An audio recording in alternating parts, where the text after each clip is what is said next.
রাসায়নিক বিক্রিয়া এই চ্যাপ্টারটা থেকে হাতে গোনা 3 থেকে 4টা টপিক যদি তুমি পড়ে যেতে পারো, এখান থেকে তুমি 100% তুমি তোমার পরীক্ষাতে কমন পেতে যাচ্ছ ইনশাল্লাহ।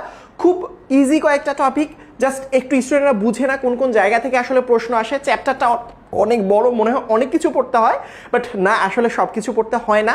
যেই টপিকগুলো পড়ে গেলে তুমি সব কিছুর উত্তর করতে পারবা এই চ্যাপ্টারটা থেকে, সেইগুলো দেখিয়ে দিব। আমি প্রথমেই বলি, এই চ্যাপ্টারটা আসলে তোমাদের পরীক্ষার জন্য এত পরিমাণ আসলে গুরুত্বপূর্ণ, এত পরিমাণ গুরুত্বপূর্ণ একটা চ্যাপ্টারের জাস্ট 4টা টপিক পড়ে যাও, আর কিচ্ছু লাগবে না ইনশাল্লাহ, তুমি তোমার পরীক্ষায় শতভাগ কমন পাবা। প্রথমত আমি যদি বলি, প্রথম টপিকটা হচ্ছে জারণ বিজারণ। জারণ বিজারণের কনসেপ্টটা ক্লিয়ার রাখো। জারণ বিজারণ থেকে তুমি তোমার বোর্ড পরীক্ষাতে প্রশ্ন কমন পাবাই পাবা, মিস যাওয়ার কোনো অপশন নাই। তার পরবর্তীতে মাঝে মাঝে আসলে নন রেডক্স থেকে আসতে পারে। নন রেডক্সের মধ্যে প্রশমন এবং অধক্ষেপণ বিক্রিয়া, বইয়ের মধ্যে প্রশমনের একটা বিক্রিয়া দেয়া বা 2টা বিক্রিয়া দেয়া, অধক্ষেপণেরও 2টা বিক্রিয়া দেয়া আছে। আসলে সিলভার ক্লোরাইড এবং বেরিয়াম ক্লোরাইড বা বেরিয়াম সালফেটের বিক্রিয়াগুলো একটু দেখে যাইও। পানি যোজন মোটামুটি একটু ইম্পর্টেন্ট, এটি একটু মাঝে মাঝে আসলে সৃজনশীল প্রশ্নে দিয়ে দেয়।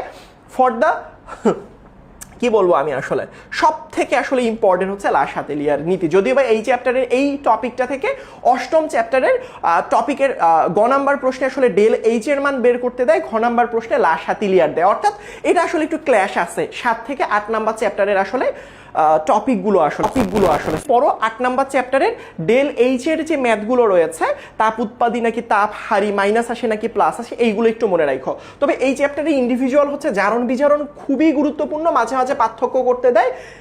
রেডক্স বিক্রিয়া কোনটা, নন রেডক্স বিক্রিয়া কোনটা, জারণ বিজারণ সব থেকে বেশি পড়বা। তার পরবর্তীতে লা শাতেলিয়ার নীতিতে তাপের প্রভাব, চাপের প্রভাব, ঘনমাত্রার প্রভাব পড়বা।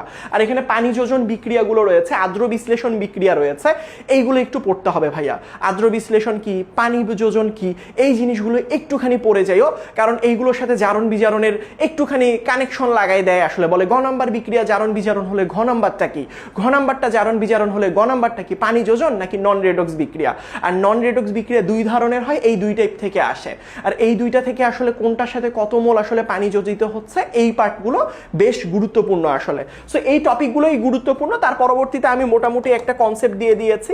এই জায়গার মধ্যে তুমি যদি ভালো করে খেয়াল করো, সেটা হচ্ছে যে এই যে জারণ বিজারণ বিক্রিয়া, রেডক্স নন রেডক্স, এই যে দেখো জারণ বিজারণের কনসেপ্ট সহকারে দিয়ে দিয়েছি যে এখানের মধ্যে মোটামুটি কেমন টাইপের জিনিসপত্র আসতে পারে।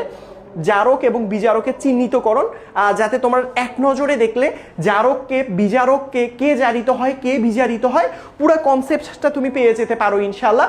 এখানের মধ্যে তোমাকে দেখাই দিলাম। তার পরবর্তীতে যদি আমি বলি, নন রেডক্স বিক্রিয়ার ক্ষেত্রে আমি বলেছি বইয়ের মধ্যে 2টা বিক্রিয়া রয়েছে, মোটামুটি সবগুলো বিক্রিয়া এখানে দেয়া রয়েছে, এক নজরে যাতে তুমি দেখতে পারো। প্রশমন বিক্রিয়া কাকে বলে, অধক্ষেপণ বিক্রিয়া কাকে বলে, তার আসলে উদাহরণগুলো কি কি হতে পারে, সবগুলো ইম্পর্টেন্ট কিন্তু বোর্ড পরীক্ষার জন্য সবগুলো। এই যে এইগুলো কিভাবে আসলে অধক্ষিপ্ত হয়, এখানে আসলে পানিটা আসলে কিভাবে থাকে, লবণটা কিভাবে থাকে, কেন আসলে জারণ বিজারণের মানের পরিবর্তন হয় না, খুবই গুরুত্বপূর্ণ কনসেপ্ট। নাম্বার 3 হচ্ছে অধক্ষেপণ বিক্রিয়া। এই যে দেখো অধক্ষেপণ বিক্রিয়ার আলাদা একটা পার্টি দেওয়া রয়েছে, এইগুলো এই 2টা একটু মনে রাখো, এই 2টার নাম একটু মনে রাখো, খুবই খুবই গুরুত্বপূর্ণ আসলে পরীক্ষার জন্য। তার পরবর্তীতে পানি যোজন এবং হাইড্রেশন বিক্রিয়া, এটাও আসলে পরীক্ষার জন্য অসম্ভব পরিমাণ গুরুত্বপূর্ণ। দেখো পানি যোজন এবং হচ্ছে এই যে দেখো হাইড্রেশন, বুঝতে পেরেছো? এইগুলো একটু মনে রাখো, কত মোলের সাথে কত মোল যুক্ত হচ্ছে। হ্যাঁ, সো এই জিনিসগুলো কনসেপ্টগুলো ক্লিয়ার রাখতে হবে। লাস্ট জিনিস লা শাতেলিয়ার নীতি। এই যে দেখো নীতিটা তোমাদেরকে এখানে লিখে দিয়েছি। সাম্য অবস্থায় চাপ ঘনমাত্রা প্রভাব করলে কোন পাশে কি হয় না হয় সবকিছু আসলে এখানে করে দেয়া রয়েছে। কেমন? সো এটা ডেল এইচ এর মান কখন, এই যে ডেল এইচ এর মান দিয়ে দিবে, এইগুলো উদ্দীপকগুলো ধরতে হবে আসলে।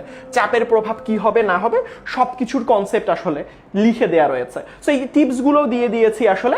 সো এখানের মধ্যে এই যে এই কয়েকটা জিনিস মনে রাখবা, জারক বিজারক আগে চিহ্নিত করবা, সমীকরণ সমতাকরণ অবশ্যই এখানে করতে হবে, গ্রাফ দেখে সাম্য অবস্থাগুলো বুঝতে হবে। অবশ্যই তোমার যদি কোনো রকম প্রশ্ন থাকে অবশ্যই কমেন্ট সেকশনে তাড়াতাড়ি জানিয়ে দাও। আর হ্যাঁ, তুমি যদি এই পিডিএফটা পেতে চাও, ভাইয়া আমি এই পিডিএফটা পেতে চাই যেখানে পুরো কনসেপ্টটা দেওয়া রয়েছে, এই সাজেশনটা পেতে চাই, কিচ্ছু না, আমি আমার ইউটিউব চ্যানেলের মধ্যে যে সাজেশনটা আপলোড করব, এটা হচ্ছে কেমিস্ট্রি ক্লাসরুম। তুমি যদি কেমিস্ট্রি ক্লাসরুমে যাও, তাহলে কেমিস্ট্রি ক্লাসরুম লিখে সার্চ দিলে আমার চ্যানেল চলে আসবে। জাস্ট সেখানে চলে গেলে তুমি ইউটিউব চ্যানেলটা পেয়ে যাবা। ইউটিউব চ্যানেলে যদি তুমি চলে যাও, এইগুলোর উত্তর সবকিছু দেওয়া রয়েছে। জাস্ট ইউটিউব চ্যানেলটা সাবস্ক্রাইব করবা, করার পরবর্তীতে কমেন্টের মধ্যে জানাবা ভাইয়া সাবস্ক্রাইব ডান অথবা ভাইয়া সাজেশনটা লাগবে, সাবস্ক্রাইব করে ফেলেছি। তাহলে তুমি তোমার কমেন্টের উত্তরের মধ্যে পেয়ে যাবা।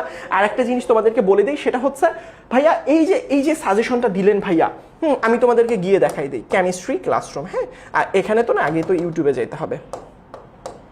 এই যে ইউটিউবে চলে গেলাম ভাইয়া, এই সব কিছু আমি পেতে চাই, মানে এই সবগুলো প্রশ্নের উত্তর, বোর্ড প্রশ্ন অ্যানালাইসিস সহকারে। এই যে দেখো প্রথমেই দেয়া রয়েছে, এই যে দেখো আমার চেহারা এখানের মধ্যে দেয়া রয়েছে। আচ্ছা, তবু আমি সার্চ দিই কেমিস্ট্রি ক্লাসরুম, CLASSROOM। এই যে কেমিস্ট্রি ক্লাসরুম ফারদিন চলে আসছে, বুঝতে পেরেছ? সো এই যে দেখো এখানের মধ্যে ভালো করে খেয়াল করো, আমি আমার চ্যানেলে চলে গেলাম। যাওয়ার পরবর্তীতে দেখো এখানের মধ্যে তুমি প্লে লিস্ট অপশনে চলে যাবা।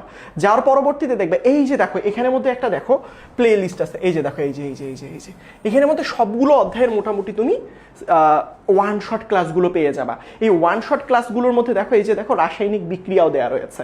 এই যে দেখো রাসায়নিক বিক্রিয়া প্রত্যেকটা জিনিস একদম, এই যে লাসে তিলের নীতি, বোর্ডের প্রশ্ন। এই যে দেখো এখানের মধ্যে আমি কোন প্রশ্ন সলভ করাচ্ছি, যশোর বোর্ড 2025 সালের বোর্ড প্রশ্ন সলভ করাচ্ছি।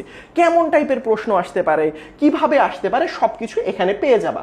চ্যানেলটা যদি তোমার সাবস্ক্রাইব করা থাকে তাড়াতাড়ি সাবস্ক্রাইব, কমেন্ট সেকশনে জাস্ট জানাই দিবা যে ভাইয়া সাবস্ক্রাইব করেছি, আমার সাজেশনটা লাগবে।